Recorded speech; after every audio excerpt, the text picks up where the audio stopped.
Nabaramukije bene data bakunzi amahoro y'umwami wacu Yesu Kristo abane namwe mwese aho mutumbereye ku isi yose. Ndashimira Imana data kubw'uyu mwanya impaye kugira ngo tuganire namwe ijambo ry'Imana. Reka dusenge Imana.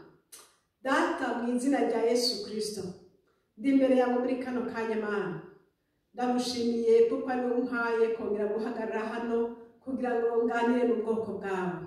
Mu izina ryawe ryera Yesu ndakwinginze ngo uzufashe ushoboze Mana icyo ushaka kunshikiriza ubwoko bwawe mwami Yesu Kristo ukishoboze. Urakoze bona hase ni Satani n'ibikorwa byiwe byose mu izina rya Yesu Kristo. Sabye ubushobozi bwa mpemu yera ngo mubane nanje Mana, kandi umuntu wese anyumviriza data wera agirirwe ibahati yo kumva icyo ugomba kumufasha ku bugingo bwiwe. Urakoze kubyumvise kandi bikora gutyo ni mu izina ryawe ryera Yesu, amen. Ndashimiye data wa twese ahoraho kuko angiriye neza. Si byoroshe cyangwa se ntitwo bivuga ngo nibisanzwe kuko kuronka umwanya wo kuvuga Imana n'ubundi Imana ibitugiriye gusa. Imana nishimwe. Uyu munsi ngomba kuganira namwe ku majambo Imana yashize ku mutima wanje, amajambo avuga ku by'ururimi. Ururimi uko tubona umuntu yaremwe, amaso, amatwi, amaboko, amaguru, byose Imana ifise icyo yabiremeye, kandi icyo yabiremeye ni ikintu ciza. Yari ishaka ko ibi byose dufise tuzobikoresha mu gukorera Imana. Yesu nahabwa icubahiro. Rero uyu munsi nza kuvuga akamaro k'uru rurimi dufise. Ururimi dufise akamaro karwo turaruzi twese, no kugira ngo turukoreshe mu kuvuga.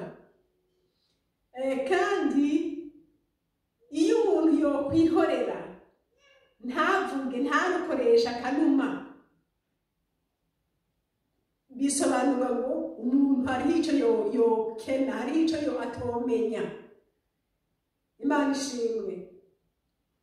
Rero turasoma amajambo amwe atwereka igituma dukwiye kuba hange mu gukoresha runo rurimi. Cyane cyane turasoma kandi cyane turarabira hamwe ikintu gikunda gutuma abantu bahora ntibavuge kandi ari umwanya wo kuvuga. Mu rubanza ugasanga umuntu azi ukuri yatinye kukuvuga kubera yuko atinya, cyane kubera yuko nyene hari ibyo yumva nyene atokubaka kuvuga kubera ko umuntu atinya kuvuga. Reka turabire hamwe kimwe mu bituma umuntu atinya kuvuga ukuri naho yabakoze. Turabe mu gitabo ca Yobu, Yobu hariya 32 turasoma mu izina rya Yesu. Turaraba umuntu yitwa Elihu. Umuntu yitwa Elihu yari afise ibyo kuvuga ariko ntiyabivuze. Tusome mu izina rya Yesu buri ajya ku murongo wa mbere ngo nuko abo bagabo uko ari batatu bareka kwishura Yobu kuko yibona ko ari umugororotsi ubwiwe. Maze uburake bwa Elihu mwene Barakeli w'Ibuzi wo mu muryango wa Rama buziriringira Yobu kuko yigize umugororotsi kurusha Imana. Kandi uburake bwiwe buziriringira na ba bakunzi batatu ba Yobu kuko bataronse icyo bamwishura yamara bakamuhinyura. Aha turabona umuntu yitwa Elihu.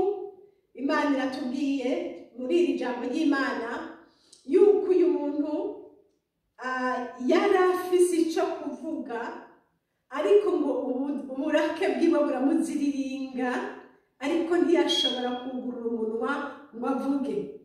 Ngo yashavuriye abantu babiri, yashavuriye Yobu ngo kuko yigize umugororotsi gusumba Imana, yongera ashaburira ba bagenzi ba Yobu ngo kubera yuko ngo batashoboye kugira icyo bafashisha Yobu. Urumva ntiyavuze ariko yarabihoze, ariko yari afise ibyo kuvuga. Kubera iki none yabihoze kandi yari abifise ku mutima? Turabe ku murongo wa 4 ngo ariko Elihu yari yarindiriye kuvugana na Yobu kuko bamuruta ubukuru. Imana ishimwe. Yari yanse kuvuga kuko hatari igihe cyo kuvuga. Rero ngo yari arindiriye kuvugana na Yobu. Elihu Imana imuhezegire. Yari afise ibyo kuvuga kuri Yobu. Mugabo arindira umwanya ukwiye. Mu Giswahili bavuga ngo muda mwafaka. Igihe gikwiye cyo kuvugana n'uwo akwiye kuvugana nawe nyene. Imana ihabwa icubahiro. Muri iyi minsi turahura n'abantu benshi bafise ibyo kuvuga, mugabo aho kubibwira abantu biraba, yagomba kubibwira umuntu yitwa A akabanza guca kuri B, C, D kugira ngo bashikire kuri A. Ariko aho naho ni ukubera yuko Satani mubi aba agomba kugira ngo bibanze kuzunguruka hariya. Ariko Elihu wewe ngo yarindiriye umwanya wo kugenda kwa Yobu directement amubarira. Umwami Imana dufashe cyane. Ku murongo wa 5 ngo maze Elihu abonye yuko abo batatu babuze icyo bavuga, icyo bava mu kanwa, ngo bamwishure, uburake bwiwe buraziriringa. Ngo nuko Elihu mwene Barakeli w'ibuzi aravuga, ati jewe ndi muto namwe murakuze, nico catumye nizitira sinubahuke kubaserurira icyo niyumvira. Nabonye kenshi ikintu gituma umuntu yizitira ntaserure ikiri mu mutima ni kubera iki? Hari imvo nyinshi, ariko uyu munsi tugomba kuraba kuri iyi mvo ya Elihu. Elihu ngo yarizitiye yanga guserura ikiri mu mutima wiwe kubera yuko wewe yikonsidera ko ari muto muri abo bantu bose bari ngaho. Iyi navuga ngo ni complex cyangwa ni kwikengera. Abantu benshi baranka gusohora ikiri muri bo kubera yuko baraba ati turi kumwe n'abakuru ngaha, turi kumwe n'abariya ngaha, bariya bose baranduta, novuga gute? Bigatuma umuntu yizitira ntavuge ikiri ku mutima. Dushishikaye gusoma ngo ku murongo w'indwi, turacari muri Yobu 32.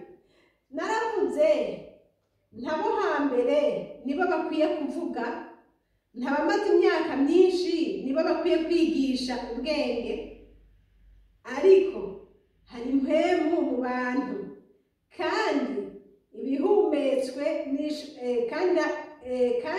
ibihumetswe n'ishobora byose bibaha gutahura. Abakuze sibo banyabwenge bonyene, n'abatama sibo bamenya imanza gusa. Nagomba tumenye iri jambo ngo abakuze sibo bamenya ubwenge bonyene. Aka kajambo ka bonyene gasobanura byinshi. Bisobanura yuko n'abantu bakiri bato bashobora kuba bafise ubwenge. Imana irashobora kuba yateretse muri bo ubwenge, bagashobora kuba baguhanura wa muntu nabona ngo urakuze.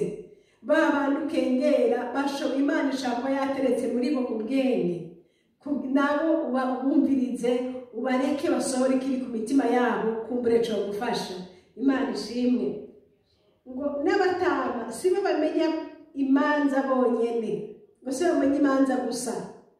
Mu by'ukuri abantu b'abatama n'abantu bakuze mu byiyumviro, mu manza barashobora kubona bati iki kintu kimeze gutya kimeze uko. Ariko we iyo umurongo bavuga ngo sibo bonyene, si bo bonyene, hariho n'abandi batarashika mu butama ariko Imana yagiriye neza ikababitsamwo amabanga.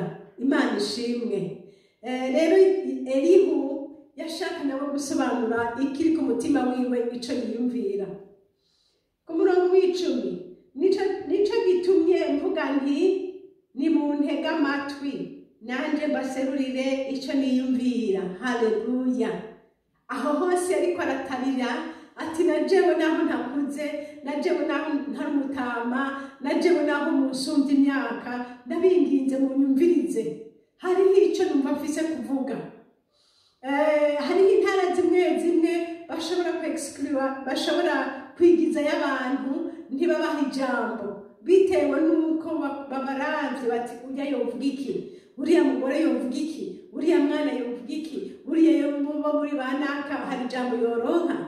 Ariko reka ntubarire nureke, reka nabo bavuge bugurure, kumbura Imana yo gutabara icishije muri bo. Yesu nashimwe. Bafise ubwenge nabo bo kwigisha nakuze, bafise ico Imana yabahaye, ca bugufu bumvirize. Naho badafise amashure nk'ayo ufise, ntibisobanura ko Imana itari muri bo. Imana ishimwe. Imana ihabwa icubahiro. Data wa twese atwigisha kugira ngo tumenye yuko Imana yoyo nta nkunzigira, kuko twese turabo yaremye. Imana nihabwa icubahiro. Elihu rero arababwira ati nanje naho ntamaze imyaka myinshi nimunyumvirize, kuko sabatama gusa bafise ubwenge, oya. Sabatama gusa bashobora kumenya imanza, oya. Sibo bonyene. Imana ishimwe. Ku murongo w'ibiri, ku murongo wa 25 aravuga ngo ariko jewe ubwanje nzi yuko umucunguzi wanje ariho, kandi ko kwiherezo azohagarara ku isi. Imana nihabwa icubahiro. Aho babarira turacari kuri Yobu 32, tugende hariya ku murongo w'12 w'11 haravuga ngo raba narindiriye amajambo yanyu, niteze ibiroranyo vyova mu kanwa kanyu, mukirondera ico mwovuga.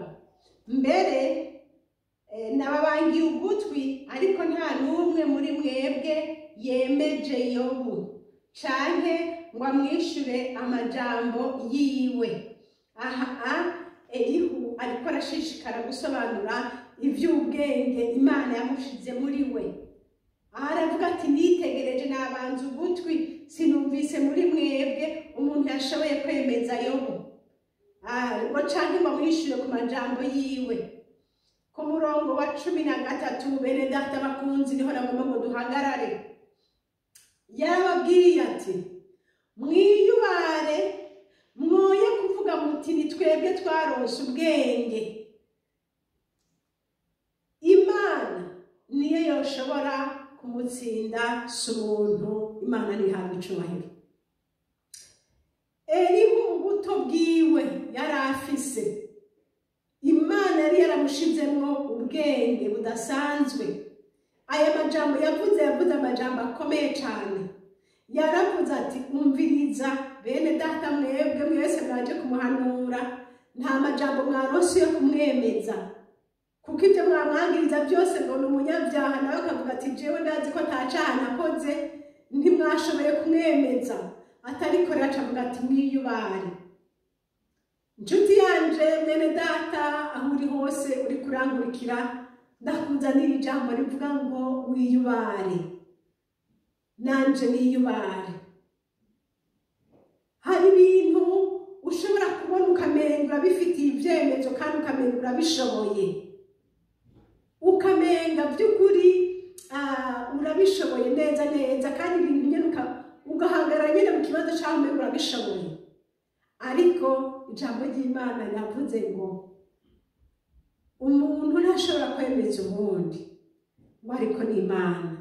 Haleluya. Aravuga ati mwiyubare, si umuntu n'Imana.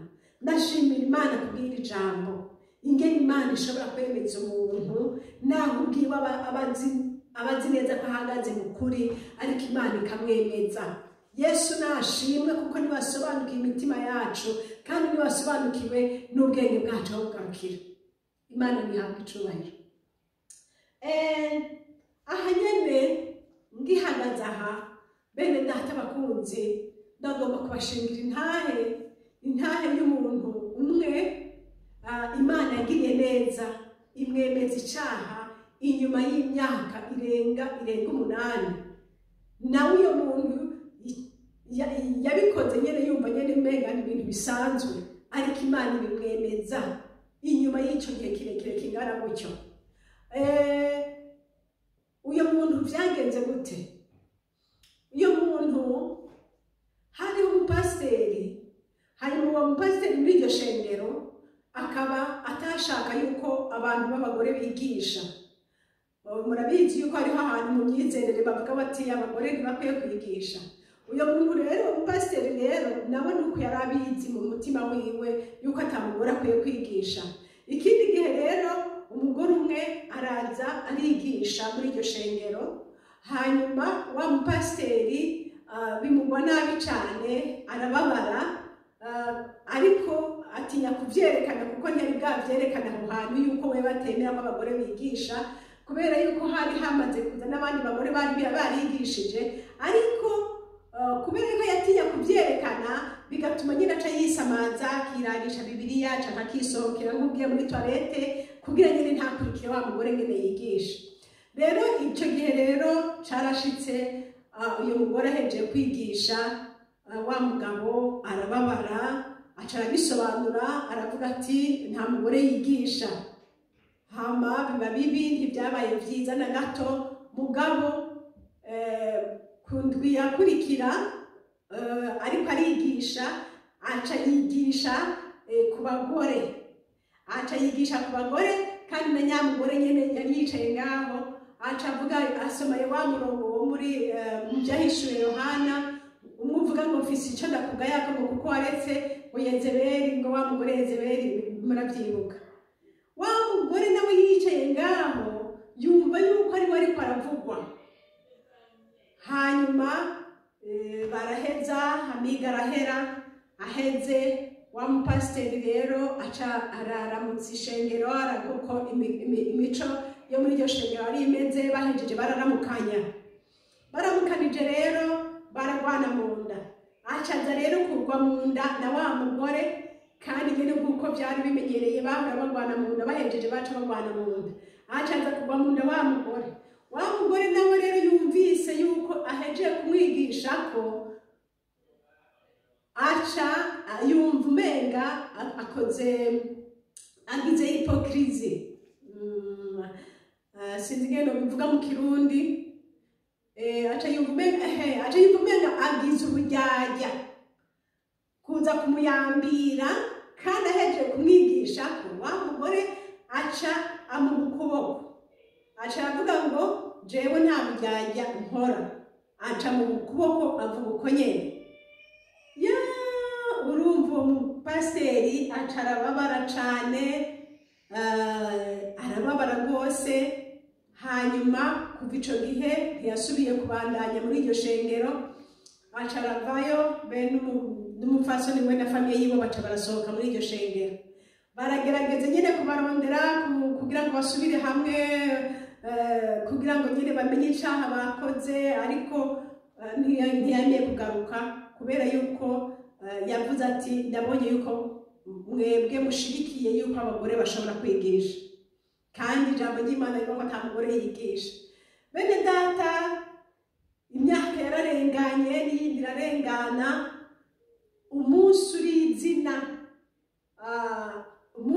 izina Imana yo mu ijuru ica yereka wa mugore, icira imwereka, imuha pica cyangwa image, imwereka wa mupasiteri afukame hasi ku itapi, imwereka uwo mugore nawe afukame ku meza hejuru, bose bafuka bapfukamye mu cyumba basa nkaho bariko barasenga, umwe apfukamye hasi uwundi apfukamye hejuru ku meza.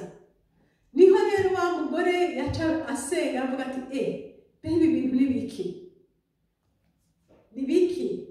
Ariko rero Imana icongera amwereka wa mupasiteri agenda hirya mu cyumba kindi, abona afashe umwana ariko aramusomagura umwana wiwe, amusomagura nyene ibintu bitari vyiza.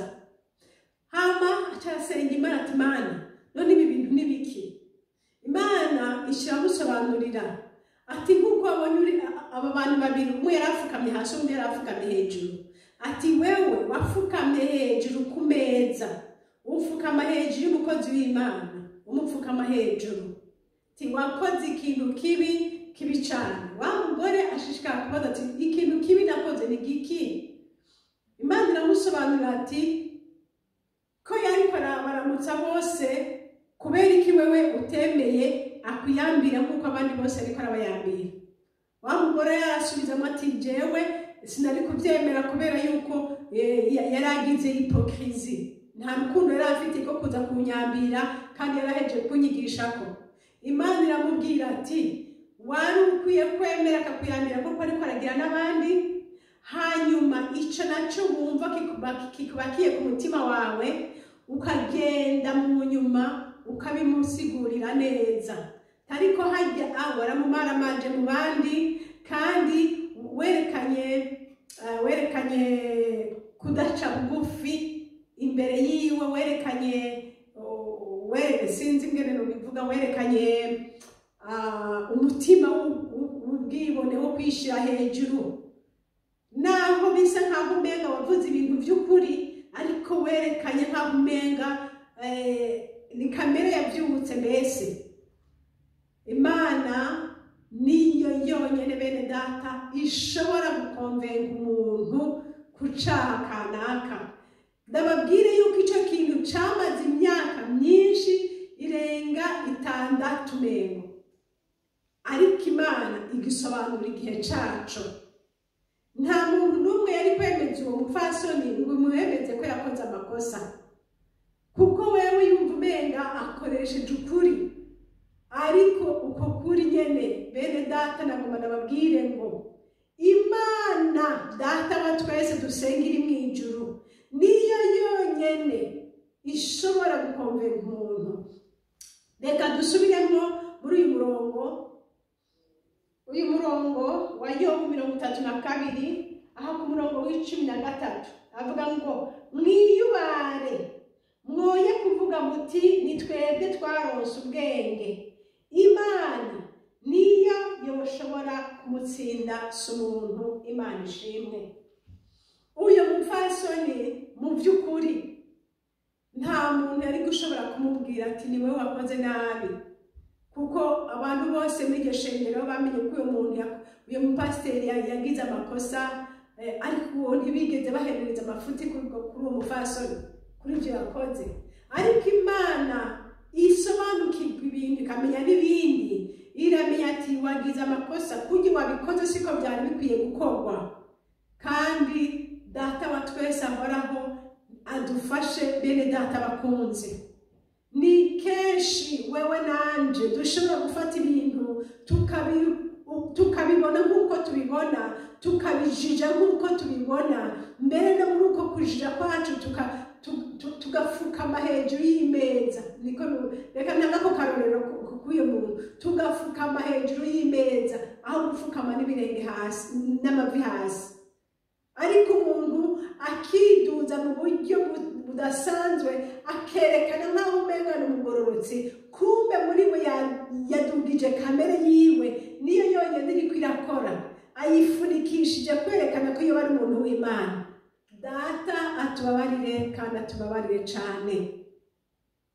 Imbere y'iyi Mana isobanukiwe situation zose, uhoraho gutabara nanje ntabare. Tugenda tugwa mu bintu byinshi cyane, ugasanga umuntu arirekuye muri kamere yiwe, arirekuye mu ishavu yiwe, kandi muri uko kwirekura agaca bifukisha nkaho umenga ariko araguhanura naho yariko aragutuka. Imana data wa twese itubabarire bene data bakunzi turiko tuja mu ijuru. Hari ibintu byinshi ata umuntu yoshaka kubigusigura cyangwa yoshaka kubiguhanuramwo kiretse data wa twese, kiretse mpemu yera aje agakora igikorwa mu mutima wawe. Yesu nashimwe. Uyu mukozi w'Imana Elihu yaravuze ayo majambo akomeye ati mwiyubare kuvuga muti ni twebwe dufise ubwenge. Yariko arabwira abagenzi ba Yobu bari baheje kumubarira amajambo menshi, ariko arabahanura naho yari umuntu muto muri bo. Ati mwiyubare, yababwiye amajambo akomeye cyane. Ati mwoye kwibaza ngo nimwe mufise ubwenge. Hari abantu benshi bashaka kwiyumvira ngo ati ni twebwe dufise ubwenge. Ati kubera kubona ibi bibera kunuku none bishoboka.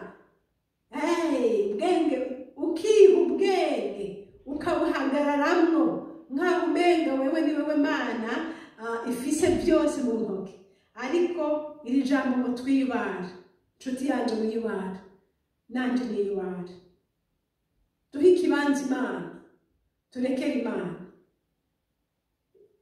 Iri jambo rya Elihu ryaranezereye cyane. Kandi abo bagenzi ba Yobu nabo nyine ibyo bariko baravuga bavuga iby'ukuri, babona uko babibona, ariko uko umwana w'umuntu abibona n'uko Imana ibibona biratandukanye. Nico gituma dukwiye kurekera Imana muri byose. Imana akaba ariyo ica urubanza w'ikintu cyose. Wowe nanje tugaca bugufi tugasenga, icyo ushaka kuvuga ukakibwira ukibarira mu bugwaneza bwose. Imana ishimwe. Ni kenshi twaba tugenda dukora amakosa kandi tukayakora nkaho umenga tuyakoze mu bweranda, ariko akaba ari amakosa y'amakosa azohana umuntu akamujyana no mu muriro. Ariko Satani mubi akumvisha umuntu wakoze neza, wakoze igikorwa c'Imana, naho wakoze igikorwa kibi c'abadayimoni kizokujana mu muriro. Yesu natakugirira imbabazi. Iyumvire nk'uyu mupfasoni yakoze ibyo bintu, ariko akaba atari bwigera amenye yuko yakoze amakosa. Ariko Imana yabisuzuma ikabiraba igasanga agereranywa n'umuntu yapfukamye hejuru y'imeza. Imana rero itugirire imbabazi. Ndagomba rero duherahereze kuri uriya murongo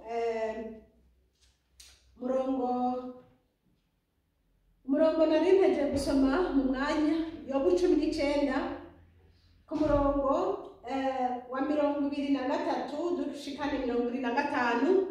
Turasoma mu izina rya Yesu. Aravuga ngo icompa amajambo yanje akaba yanditswe, icompa akaba yanditswe mu gitabo, icompa akaba akorogoshowe mu gitandara n'ikaramu y'icuma n'icuma c'isasu akazohoraho. Ariko jewe ubwanje nzi yuko umucunguzi wanje ariho, kandi ko ku iherezo azohagarara ku isi. Imana idufashe. Yobu aravuga amajambo akomeye ati si icompa y'amajambo yanje akazohoraho, akandikwa n'icuma kidafuta. Ivyo mvuga bigahagarara bigashimanga, kuko yarazi neza ko ariko aravuga ukuri. Aravuga ati kandi nzi ko ku iherezo nzobona Imana. Haleluya. Ngo ubwanje nzi ko umucunguzi wanje ariho, kandi ko ku iherezo azohagarara ku isi. Nshuti mwene data, umucunguzi wacu Yesu Kristo ari mu kuza, azohagarara kuri iyi si nk'uko Yobu yabivuze. Hari igihe Yesu Kristo azoza kandi azoshira byose ku mugaragaro. Muze twihane bigishoboka. Imana idufashe. Ibyaha byose tuvyihane, muntu wese ace bugufi imbere y'Imana. Nta muntu n'umwe yogaye umuntu yihanye, ahubwo umuntu atihanye niwe mubi. Ariko umuntu aca bugufi imbere y'ijambo ry'Imana akihana, atsinzwe akihana, uwo aba ari umuhirwe cyane. Yesu Kristo adufashe. Iyo baravuga ati naho niko nababazwa gutya, ndabizi yuko ibi bizohera. Acha bavuga ati sicoma amajambo yanje akazohoraho. Mwene da, nawe bavuga ati sicoma amajambo yanje akazohoraho. Mbega amajambo yawe ameze gute? Hari umukunzi wanje yahora ambwira ati François, ati ntiwavuga ijambo, ati ugasanga iryo jambo ari ijambo ribi, utinya uti ntiryamenyekana bizomera nabi, ati uzoca usenga tuvuga uti mu izina rya Yesu, amaraso ya Yesu nakurikira ry'amajambo yose navuze ayafute. Bani wahezagire cyane, urumva ko yanyigishije neza, ati uzoca usenga uyafute. Kandi yanyigishije neza. Ariko Yobu nawe yaravuga ati ese icoma amajambo yanje akandikwa akazohoraho. Ni ukubera iki? Yarazi ko ariko aravuga ukuri, kandi ko ayo majambo nyene akwiye kuzokwamaho, mbere bikamenyekana ati tere jour navuze uku. Mwene data mukunzi, mbega nawe uravuga ute icoma amajambo yanje akazohoraho? Rimwe na rimwe hari igihe umuntu yiyumva ati Yesu we, ariko nakamwe umunsi yo kumva ko ibi byavuzwe yo kwifata gute? Ariko Mwami Imana dufashe cyane. Reka duhereze ku ijambo ry'Imana riri muri Zaburi, ni Zaburi 19 hariya ku murongo wa 14 turasoma mu izina rya Yesu. Haravuga ngo amajambo yo mu kanwa kanje n'ivyiyumviro byo mu mutima wanje bize bishimwe mu nyonga zawe, Uhoraho gitandara canje mucunguzi wanje. Haleluya. Juti mwene data, uko niko nisengera buri mwanya, kandi nawe niko mbona gusengera ngo amajambo yo mu kanwa kawe n'ivyiyumviro byo mu mutima wawe umunsi bizoja ku munzane w'Uhoraho bize bisangwe utari wo gutsindwa, ariko bisangwe no gutsinda. Imana ishimwe. Amajambo tuvuga, urashobora kuvuga canke nawe urashobora kugira neza, ukaba umuntu avuga make, ukaba umuntu atavuga menshi, ariko ivyiyumviro navyo byo mu mutima wawe bivuga gute? Kenshi abantu batavuga menshi usanga bavuga menshi mu mitima yabo. Yesu Kristo adutabare, kuko naho amajambo yanje no yahora, niba mu mutima wanje ntahoze, naho nyine nzocibwa urubanza. Muri iyi si iyo turiko turabona mu manza, uzogenda urabe mu manza bakunda guca urubanza y'ibyo bafitiye ivyemezo. Nawe ari ibyo bavugiye mu mutima nta cemezo bazokironka, ico cemezo kiri imbere ya Data wenyene. Ariko imbere y'abantu bakeneye amajambo wavuze, niba barafashe audio bakumva amajambo wavuze, ico ni icemezo. Niba waranditse bakabona ahantu wanditse, ico ni icemezo. Ariko ikintu bavugiye mu mutima ntibazogishika, ico ni ibanga rya Data wenyene. Ariko tubonye umurongo uvuga ngo aha kuri Zaburi 19:14 ngo amajambo yo mu kanwa kanje n'ivyiyumviro byo mu mutima wanje ngo bize bishimwe mu nyonga zawe, Uhoraho we gitandara canje mucunguzi wanje. Bene data bakunzi, nagomba nababwire ngo ushobora gutsinda urubanza rwo mw'isi kuko atavyemezo bafise, nta majambo bavuze, ntabyo wanditse, ntabyo babona. Ariko Data wo mwijuru asumba byose, asobanukiwe ibyo umuntu akora n'ibyo avuga, urubanza rwiwe uzoruca hehe mwene da? Nuko rero bakunze tumenye ngo urubanza rwo mw'isi ruri ukwarwo, ariko urubanza rw'Imana ruri ukwarwo. Mw'isi barashaka kukubonera, bakabona ibyo wanditse bakabisobanura nabi, ariko mu mutima wawe ibyo bakwagiriza atabiriyo, kandi bakaguhana kuko babo babonye bavuze ngo tuvuge abandi tuvuga uti ndaje duhurire ku isoko. Iryo jambo ndaje duhurire ku isoko bagashobora kuba bavuga bati hey icyemezo ntubona yaravuze ngo bahurire ku isoko ntubona turabibonye ariko aho ku isoko muhuriye kugira muhuriye aguhe amahera kugura itomate canke muhuriyeho muvugane porogaramu y'ingene muzobandanya iby'urubanza rwanyu ejo, ariko bapfa kubona iryo jambo rikaba ribasobanuriye ibindi. Ariko dushima Imana data, dufise data araba n'ivyumviro byo mu mutima, akaraba n'icatumye ibyo bintu akabisobanukirwa. Imana ishimwe bene data bakunzi, Imana ihabwa icubahiro. Dufise umwami akomeye, nico gituma inshuti yanje mwene data ndiko ndakubwira ngo witegurire ku rubanza rukomeye rw'umwagazi w'intama w'Imana, witegurire ku rubanza rukomeye tuzocirwa n'umwami Yesu Kristo azozira. Umwe azoraba ivyumviro vyacu akaraba n'ibikorwa vyacu, urabe uzotsinda. Ariko mu izina rya Yesu nitwihana tuzotsinda, kuko umwami Imana iyo twihanye atugirira imbabazi. Iyo umuntu aciye bugufi akavuga ati mwami Yesu Kristo mbabarira, kuri iri naracumuye, mbabarira ngirira imbabazi, mwami Yesu arafuta ibiganiro byacu. Haleluya. Ariko niba utazi ko wacumuye wo bisaba kwimbabazi gute?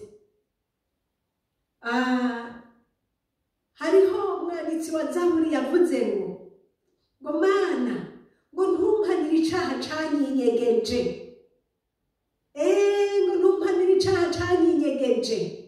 Nshuti mukunzi, usenga Imana uvuga uti data mpishurira n'icaha canyinyegeje, ca kindi nakora ariko nkaba ntari ndakizi, mpishurira umbwire, kandi Yesu arabigukorera. Mwami Imana abahezagire bene data, twitegurire ukuza k'umwami Yesu, kandi twitegurire kuzohagarara mu rubanza rw'Imana. Uhoraho umucunguzi wacu abahezagire mwese, amena. Mukunzi mwiza, turagushimiye kubwira ijambo tubariye. Haleluya.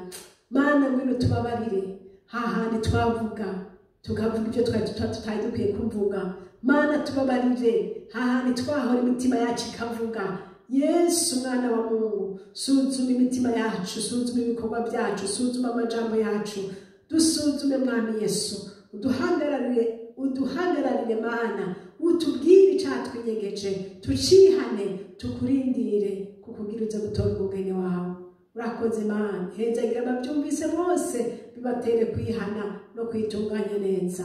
Ndagushimye kubyumvise kandi bikora, ni mu izina ryawe ngera Kristo Yesu uri mu ijuru, amen. Mwari kumwe na Françoise Habonayo. Iyi shene tuvugira ko ni shene Habonayo, kandi nomero za telefone ni za zindi, ni +46 768 0065 46. Imana data ibaha umugisha, amen.